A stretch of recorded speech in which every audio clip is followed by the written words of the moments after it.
Welcome to this edition of Peak Performers Podcast with your host, Thor Conklin. Thor will be sharing the necessary tools, strategies, and psychology you'll need to become a peak performer in any area of your life or business.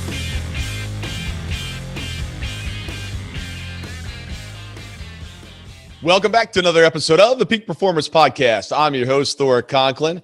And today, as I was preparing for today's discussion, I was going through it. I'm looking at the bio. I'm looking at the guy's picture, looking at the bio. I'm like, I know this dude. I couldn't figure out where it was. I went to LinkedIn. Of course, we had 297 connections in common. Kept reading through, and a fellow brother from the Entrepreneurs Organization. So, Robert, welcome. Let me give a little background on your bio. Robert Glazer is the founder and CEO of global performance marketing agency Acceleration Partners. He's also a co-founder and chairman of BrandCycle. Under his leadership, Acceleration Partners has received numerous company culture awards, including number 4 on Glassdoor's Employees' Choice Award, Ad Age's Best Place to Work, Entrepreneur's Top Company Culture Inc. Man, these awards just keep going on and on. You're a columnist. I can't even speak today. For Forbes and Inc. I told you I was going to mess this thing up. It only took about 2 minutes. The problem with the end of the day. I don't know, man. You know what it is? I'm in awe of who I'm going to be speaking to today. So you just threw me over the edge here. Also, Friday Forward, a weekly inspirational newsletter that is followed by 35 leaders around the world. And I love this one too. You're a past recipient of Boston Business Journal's 40 Under 40 Award. I never got any of those awards. So a couple months ago, I purchased the URL 40 over 40. I like it. Yeah. You never age out. So I'll never get thrown off. It's like the Hall of Fame. You can be on the ballot forever. Yep. Absolutely. Yeah. That's smart. That's entrepreneurial. That's right. And then I figured, you can pick your own category. What do you want to be in? It depends, what it is, how much it's going to cost, but I think I could produce at least $40,000 or $50,000 of recurring revenue each year from this thing. It sounds like a good business. That's right. You'll have sponsors in no time. That's right. No, I can't retire. Including AARP. They've asked to become a sponsor. I just turned 55, and I promised myself I would never join that organization. I actually want to come up with like an anti-AARP because as entrepreneurs, right? If you love what you do, you never want to stop because but don't you want the discounts? I mean, I'd like to save money. I just don't want to. Look, I'm very careful who I spend time with, and I do not want to be spending time with that group. I don't want anything about that group wearing off on me. All right. That's fair. I'll pay more, man. I'll pay more. I'll just I'll be out there, keep earning, helping people. Nope. No discounts for me. It's a mindset. Exactly. Man, welcome to the show. It's interesting. I want to start with the newsletter because as soon as I heard that, how you started this newsletter really to inspire your own team and giving them some inspirational quotes at the end of the week. It's really the reason why this podcast got created. I had books and books of things that I learned along the way in my 55 years. Now that that's public, I'm never going to get a date now below 55. All the young women out there are going to be like, no, he's too old for me now. But I started this podcast because I wanted to pass along the things that I learned and just share them with whoever was listening. What was your inspiration besides for your team, and what's transpired and what's happened with that newsletter from where it started? Because you certainly didn't start with 35,000 people. No, it's almost 45,000 now, and wow. Some stuff coming up that it could be more. But yeah, it actually all started with me reading, probably because 3 people in EO told me to read this book called The Miracle Morning by Hal Elrod, which I read. My EO thing was like, once I heard the book 3 times, I would buy it. If 3 different people told me, hey, you'll love this book. I started working on my morning routine, loved all the pieces. One of the things that Hal recommends in there is sort of reading something that's inspirational. I think I was at some EO event and they gave out books that would be good for that. And it was like Chicken Soup for the Soul and something else. I was like, look, this isn't my sort of motivation.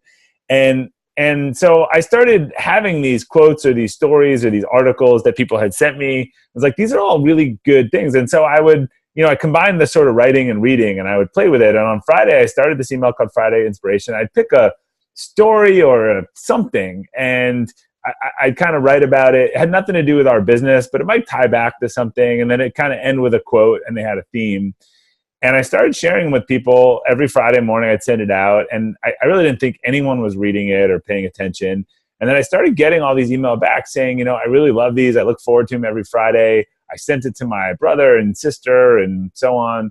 And I was actually at an EO event, and I was telling some other friends who run companies about the story. I said, look, I started doing this. People really like it. I suggest that, do something like this for your own company. It seems to be a really good thing in terms of connecting with the team and building them up. And it forces you to kind of think. And so I said, look, I'll send you mine. And you could forward it, or you can do your own. And so a couple of people started their own. A couple of people started forwarding it. And then I had requests to add people. And eventually, I was BCCing, and it got to be too much. And when I realized that, people were getting value of them outside the company, I decided to kind of add some more people to the list and see if anyone liked it. And it just sort of went on from there. Actually, a guy who came to a conference ended up getting on the list in the EO conference. And then he was an Inc columnist, wrote an article about it, and a couple of thousand people signed up. And I just watched people sign up from all over the world. And each week, some people write me a letter from Australia or England or elsewhere. And it's just, it's really cool. And it's led to a lot of great opportunities. It's led to a book that I'm writing now and launching next year. And I think, I always tell people what's one of the lessons, just focus on creating value for others. There's really there's nothing commercial at all in any of them. And I've always kept it that way. And I think that's why it's been successful. Yeah, you just reminded me of something. Does our buddy Hugh Massey, does he put this out on his newsletter? Yeah, he does. Okay. He's been syndicating them for a while. Yeah. You can't make this stuff up. All the different connections. Now it clicked when you said about that. I remember him mentioning that to me probably about 8 months ago. He's, you got to check out this newsletter. It's great. It's all about word of mouth. If you just get out there and you put out valuable information, you'll be so surprised of people, how it hits home with people. And I love getting those emails as well. That's the biggest part of the joy of doing what we do. I know that you talk an awful lot about teams, culture, and it seems so often that, you'll have a team that is high performing, but probably not very healthy. Then you have a very healthy team and maybe not very high performing or very profitable. How do you marry the two of those? Yeah, I think it comes with being really authentic. And I think that's true, right? I would say the example of sort of Apple and Amazon, companies that got people just to achieve incredible things, but often, at a big expense. Sometimes I think if you go back to the day of Steve Jobs, he got people to do incredible stuff, but he just wore them down physically, immensely. And then I think on the flip side, you might have a family business, right? Where there's just not a lot of expectation and hey, it's about maintaining and just, kind of status quo. So the key to marrying that, I think, is taking a few different principles of first, you got to build, as a leader or CEO, you have to build a culture that is authentic in your image, or else it just doesn't work. I always say that, there's 5 core tenets of a great culture. The first is you got to have a vision, you got to have a clear place where you're going, you got to have values, and then you got to have goals and targets. And those are all sort of modified by 2 things, which is consistency and clarity. You got to be clear about all those things, and you got to be consistent about those things. So, one of the things that we set out to do, we're in performance marketing, is we have very big, lofty goals. So I think if you had to boil it down into a thing, we have very high mark for performance. We have a high threshold, but we try to coach and help everyone up to and over that threshold. I think a lot of companies where the CEO is happy if they're the only ones hitting everything, and they keep turning around to everyone, why can't you all be, as good as me? So we've raised the bar really high. We said to everyone, look, don't come here if you don't want a high bar, but we will help you, support you, train you, try to do everything we can to get everyone up to this level. And we really focused on developing people holistically. That is, what do they need to become better? How do they become better overall? Usually it's not about learning tactical skills for the business. It's about getting better at things like leadership, time management, stress, health, physical, all of these things to just increase their performance overall. And what we always say is, look, we get the professional benefit of that, and their family and themselves get the benefit of those types of increases at home. You know, it's crazy because we see organizations spend a lot of money on their talent. They bring them in. They don't spend the time coaching them. They just expect them to, read their mind, sit in their cube or their office and just execute flawlessly. It's like we make the acquisition. Here's the handbook, and it's like, off you go. Great organizations don't do that. Why do you think so many fail to follow through and continue to coach and to mentor and to build up the team? I don't know. I mean, maybe it seems easier to get new players, and maybe that seems hard. I think they're working in the business and not on the business, which is something that we hear a lot in EO. Or they really just don't like people, right? And that's not what motivates them. But this is where I think it's really about what you put out there and being consistent. There are a lot of great cultures. I love telling the hypothetical story of, there's company A that's all ex-athletes and run by an athlete. And they say, look, we value competition, and the bonuses go to the top 20%, and each year the bottom 20% gets cut, and that company grows 40% a year, and the people that sign up for that company love that. And then there's company B that's been around for 100 years, and it grows 5% a year, and they value longevity and consistency, and their clients value them being around. They haven't done anything great in years, but everyone just really values the consistency. The people in one company would not like the other company. And so that's why when I do all the cultural onboarding training, and when I talk to employees, if they walked into a company and they feel that company is authentic and does what it says, and they realize they just picked the wrong team, which we have too, they'll opt out. When they get frustrated is when, look, the CEO is saying X, Y, and Z, and they're doing, D, E, and F. So if you don't want to train people and that's not what you believe in, then tell people that. And then people who want to be trained won't come to your company. So I always say I really think this is as easy as hard as being authentic. And it took me a while to realize that, where I just had the permission to say, look, this is the type of company I want to build. This is what we're going to do. We're going to be really consistent. If that excites you, like, come on, jump on the bandwagon, get on the journey. If that doesn't, please get off, and I'm happy to help you find a new job. And, that's one of the other things we really practice, Kim Scott radical candor, and just have discussions with people about, hey, this isn't working. This doesn't seem like the right job for you. Do you want to be doing something else? Can we help you find something else? And try to, even if it doesn't work out, try to separate the fact that this is a person that we like and respect versus they're really not a good fit for the role that we have. Yeah. Yeah. I always encourage clients to separate out the individual and their behavior. You can like the individual, but not like their behavior. They may not have the skills to be able to do it. And that consistency, I hope this message is getting through, because I just gave a talk on leadership at a dental conference 2 weeks ago, and this was exactly the topic. The dentists were asking, how do we form a great culture? What do I need to do to be a great leader? I said, look, being a great leader is figuring out who you are, being authentic to yourself. Being yourself. And then being consistent. And I used examples. I said, was Mother Teresa a great leader? Yes. Was Patton, George Washington, pick somebody else on the opposite side. Look, you just pick what you are, be consistent, and those that align with your culture and your leadership style are going to be attracted to you, and they will follow you. And those that are not will get off the bus. And then your job is to very nicely help them find something that they're better suited at a different organization.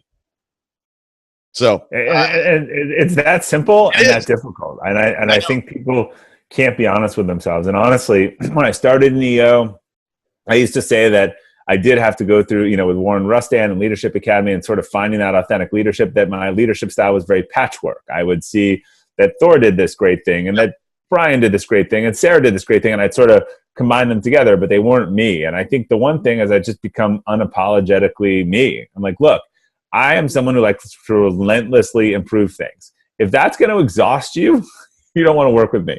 If that excites you, then you'll probably like working here. And look, even if I'm nice to you, I will relentlessly exhaust you about making things better. And if you ever come to me and say it can't be improved, like, that's not going to work. So, I I'm just trying to fly this big flag and get one line of people who wants to come work here and one line of people who's like, I'm going to go find somewhere else. Yeah.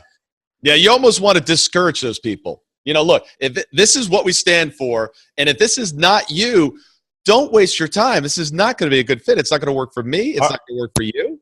Our Glassdoor cons are we've been very lucky, great reviews on Glassdoor, but our cons are our best employees trying to scare away the people that they don't want to come to work here. Like, look, if you want to be in the middle lane, if you want to be at a chill place, if you're not, this is not the place for you. So it's exactly that. It's saying, we try to go out of, and there's a great discussion on that. So there's a guy who runs this leadership training, former military guys. We've done some exercises with M&EO.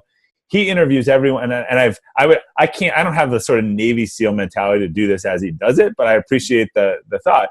So he's the last person to interview anyone in his company, and it's only about 20 people. When they get to him, he says, and I don't remember what they are, but they have 3 core values. You've seen our core values. They're X, they're Y, and Z. Here's my whole speech to you. If these are you love them, all this stuff, you'll be here like 10 years like Brian, and this will be the best place you ever work. If they're not you won't even last here 30 days. And that's similarly what we're trying to do, and making sure in the interview process that one of our core values is own it. And I've been very vocal about this with people and saying, they're like, I love your core values. Own it, embrace relationships, excel and improve. I'm like, look, here's our definition of own it. You want to make sure that you don't just like this or like the sound of it, but that you are that. Because in your first week, when you screw up something, you try to blame someone else. We're going to have a discussion very soon about how that's not owning it. Yeah. Yeah. I always say that most people are interested, very few are committed. There's a big difference.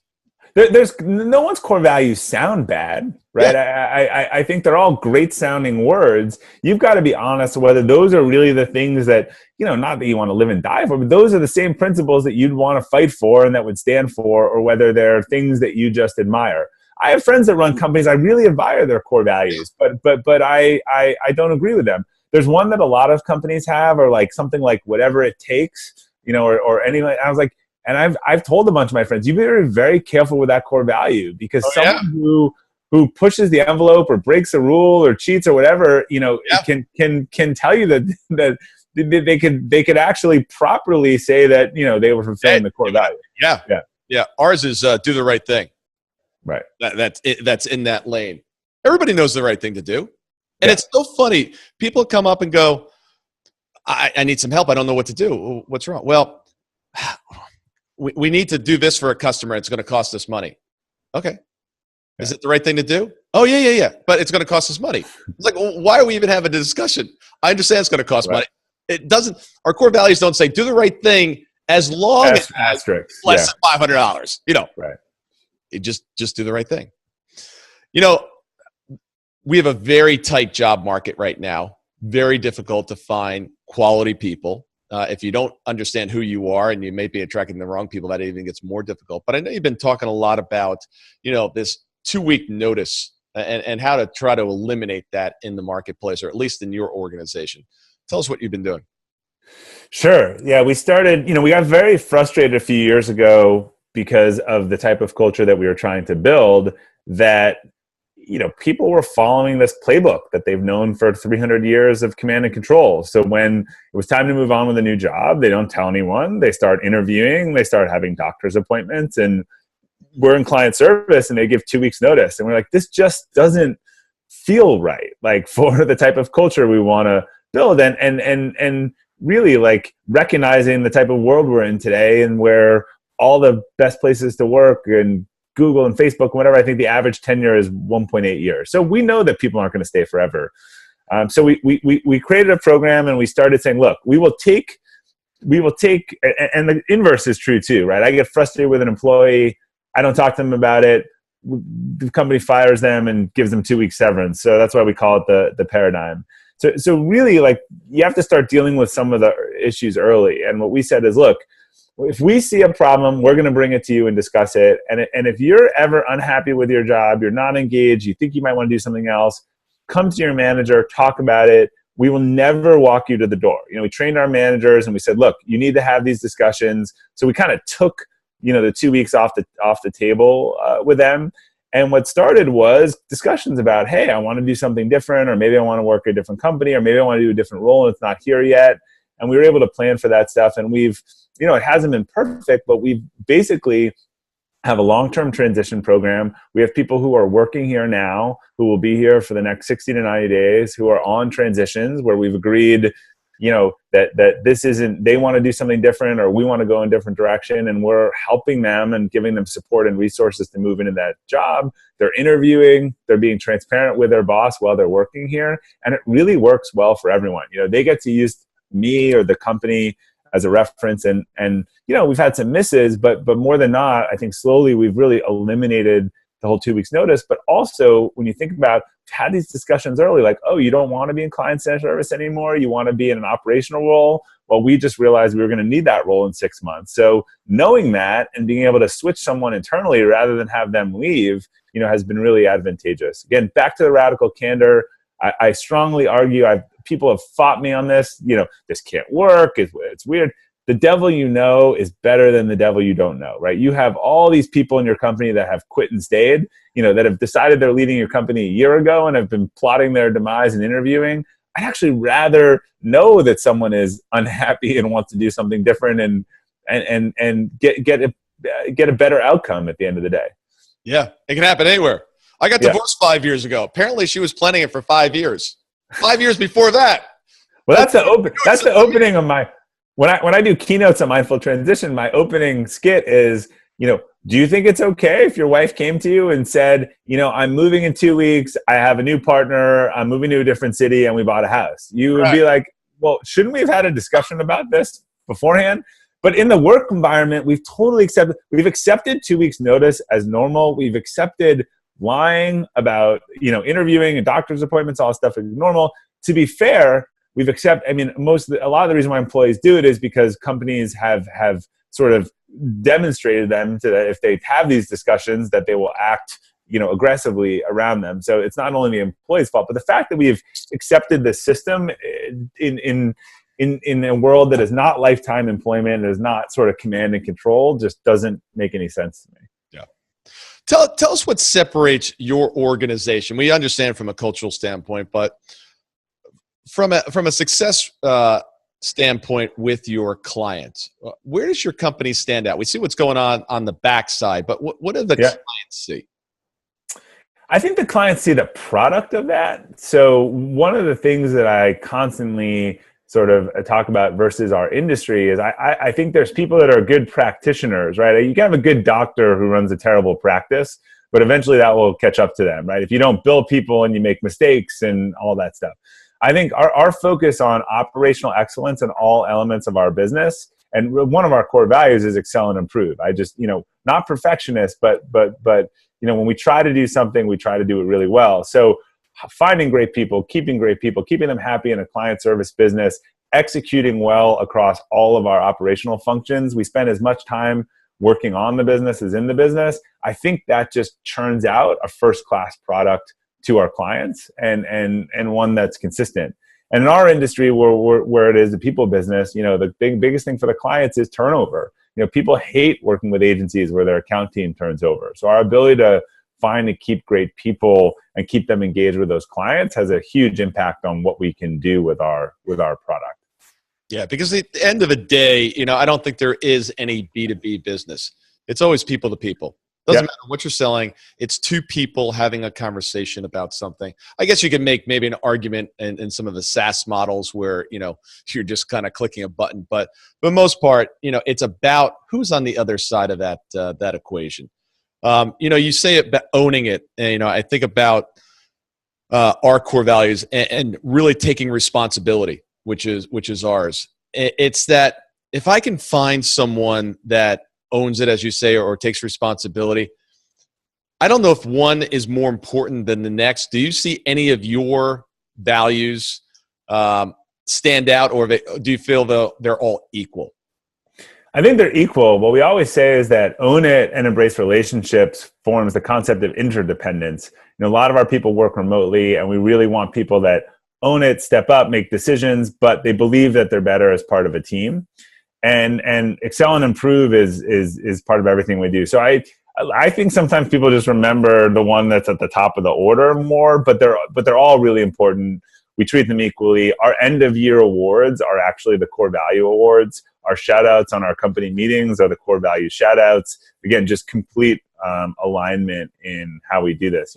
Just one example, when someone makes a mistake at the company that's of a certain dollar value, they have to basically write a debrief and share it with the extended leadership team. And we look at those. And one of the things I can tell you whether an employee is going to do well or not is whether, that debrief has a lot of like, here's what I could have done better, or here's what the rest of the world could have done better in this situation. They should know before they start writing that, right? Yeah, there was one I got a few months ago, and I went to someone. I said, "This person's not gonna make it here. Like this just is I'm just demonstrating in it that it's not gonna work." They're an example. Yeah, or a warning. Right. Writing a report on own it, excel and improve. Like it's 2 core values in one. You got to actually, it's 3 core values in one. You got to write the report, you got to share it with everyone else, and you got to talk about how we would improve, right? And so you're literally demonstrating those things in doing that. How many employees work remotely? Everyone. We're very flexible. We use flex offices and stuff, but from a day-to-day standpoint, people work from home. We're a client service business, so a lot of our team is always at clients or meeting or traveling together. I live on an airplane, but we're fully remote, 125 people across 5 countries now. Wow. And so what are some of the secrets of managing and building an effective culture with a remote team? Yeah, I actually think that the barrier for a remote team is so much higher. I always say, I look at something like onboarding, where a lot of companies that don't have a good system could just be like, oh, Thor's here today. Didn't even realize he was starting. We'll just sit him next to Sam and he'll learn by osmosis. This happened to me when I was 23. I walked in and they're like, oh, you're starting this week, like to my first job. And I was like, this is going to be great. So, because that person is literally starting like this, we script out their first 3 weeks. So we have a learning management system, we have buddy program, we have individual trainings. So I actually think and we use video for everything. It's the default. If I'm going to chat with you for 2 minutes, we go on Zoom, we go on video so that we can see each other. But I actually think it forces us to not leave anything kind of to chance and to really be more intentional. The other thing I tell everyone is that don't assume that everyone works well in this culture. Our interview process, which is about a 100-page document and now 10 years of doing this, is designed to go through the 200 people and find the one who works well in this environment. By the way, people who own it tend to work very well in a remote environment. And we can feed, or people that really need that or want that flexibility for some aspect of their life. The raging extrovert who just needs to be around people and has to be around the water cooler to get fulfilled, that person is probably not going to do well in our environment. Do you see the demise of the office building?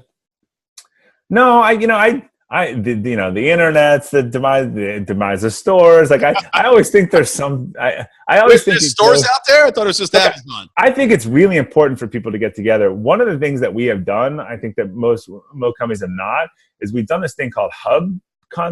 We built hubs, meaning that even though people work from home, it's around a specific set of cities so that team can get together and so that our leadership can fly to each city and meet with that team. Like we can actually touch the whole company in a week full of hub meetings, and we can hire and meet people. So I actually think the person-to-person, the face-to-face is really important. I think it's going to be a hybrid, right?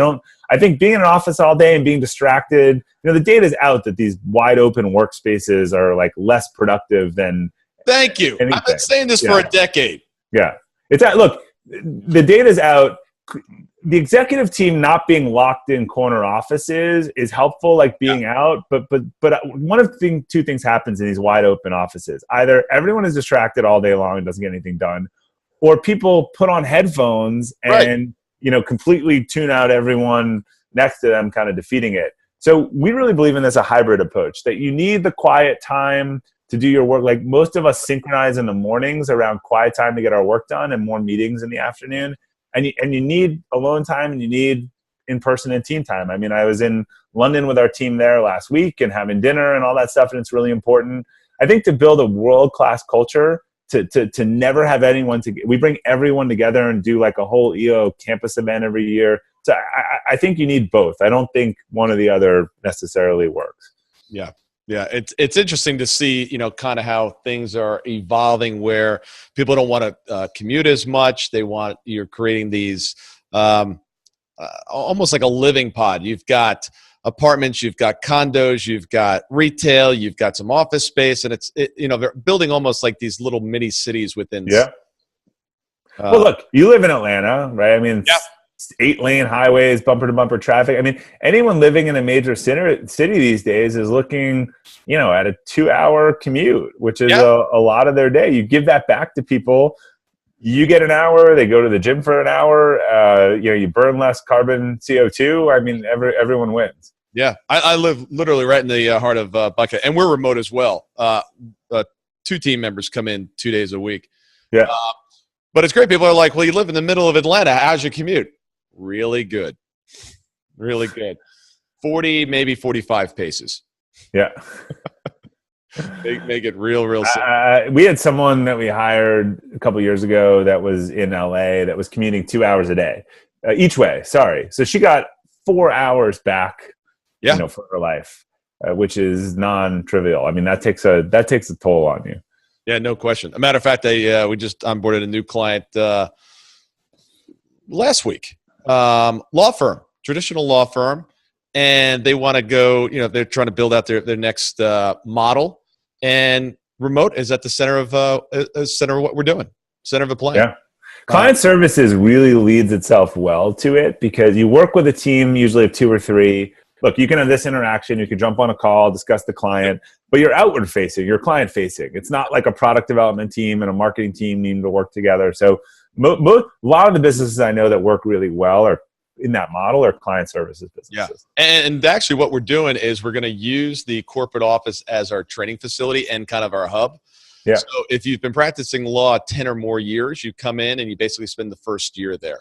Yeah. Understanding how that business is done.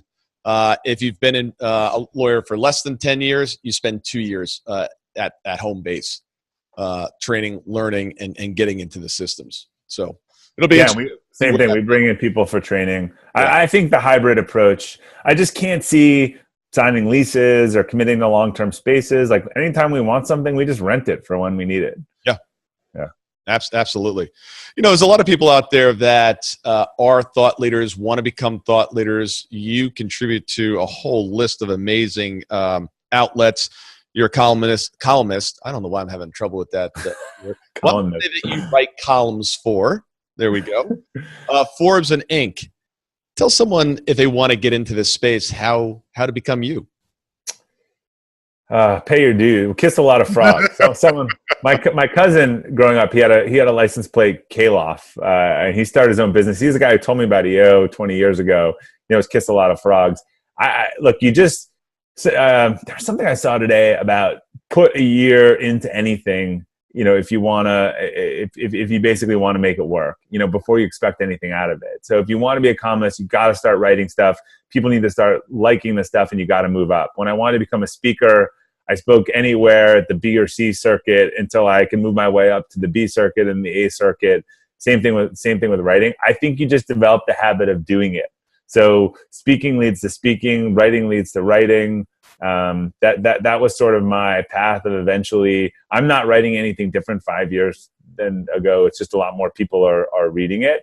And in fact, when I realized that, I've started pulling some of those things from 5 years ago, updating them and re-releasing them because then 100 times the amount of people react to it. But yeah, I think that you should start out just doing the work. There's some guy I work with who's a great coach on getting people on Medium, and his thing was just to write an article. He wrote an article on Medium every day of the year for a year, and then he had 365 articles, and that's how he basically launched himself. Yeah, it's funny with this podcast. We're up to 650 episodes at this point. Yeah. People are like, how'd you do 650 episodes? Just start. Started with one. Yeah. As a matter of fact, if you want to hear a really horrible podcast, go to episode number 1. It's horrendous. As a matter of fact, it's funny. It reminds me of a story. The day that we decided to launch or go live, because it's always, when is it good enough? When's my writing good enough? When's the podcast good enough? I listened to the first episode by John Lee Dumas that has a successful EO Fire podcast. His first episode, horrible. I said, okay, this is where he started. I can start here too. Yeah. Look, I've gone back on my podcast. I've listened to it. One of the things that I heard in all my old podcasts and what my coach said is just using the word so and as verbal pause. And I would listen to these episodes and it would just pain me listening to myself. And now if I say either of those words, it's almost like a Simpson. Like I kind of like, it's like I shock myself. I built like an internal mechanism on it, but I go back and listen to my first one. So yeah, I mean, you shouldn't look for amplification on your work until you've perfected it. So you almost don't want anyone to hear you speak or anyone to read your writing until you get better at it. Yeah, I had a mentor that said anything worth doing is worth doing poorly. Yeah, and that's where everybody starts, doing the things poorly. Yeah, if there's a book I just read called Atomic Habits by James Clear that came out, and he talks about sort of putting a character association about if you want to be a writer, start writing, right? And think of yourself as a writer. It's just put yourself in the mindset and start doing it. And yeah, the first 100 aren't going to be great, but should get good after that. Yep. Just keep going. Brother Ben, it was an honor to have you on today. We could keep going on and on here, but your time is valuable. Thank you so much for what you've created. And I'm glad that we kind of reconnected. I felt like, we were introduced by Hugh, 8 months ago. Then we've seen each other in various events around the world. Yeah. And, as soon as I saw your picture, I was like, I know this guy. I knew the name sounded familiar too. Yeah, it's a small world of crazy entrepreneurs. Yes, it is. But you've built an incredible organization, and thank you for all the work and keep up the writing and your work as a columnist. I thought I could nail it. Columnist. But by episode 900, you'll have columnist. I will. This is how I'm going to improve this week. As a matter of fact, a good buddy of mine calls it connive, constant and never-ending improvement. So yeah, my commitment to you is to nail that word. All right, next columnist. time. I think I did columnist. There you go. You got it. You're good. Done. All right. Take care. Tell the audience how they can get in touch with you. Oh, yeah. You can find all my stuff at robertglazer.com, all one word, or it's Friday FWD if you're interested in the Friday Forward, or you can Google it and it should come up right at the top and you can get there faster. And if they don't want to do their own, they can actually just forward yours. Yeah. There are a lot of CEOs that just send mine into their Slack channel or forward it, and free redistribution. There you go. Love it, man. Appreciate it. Thanks so much. Thank you.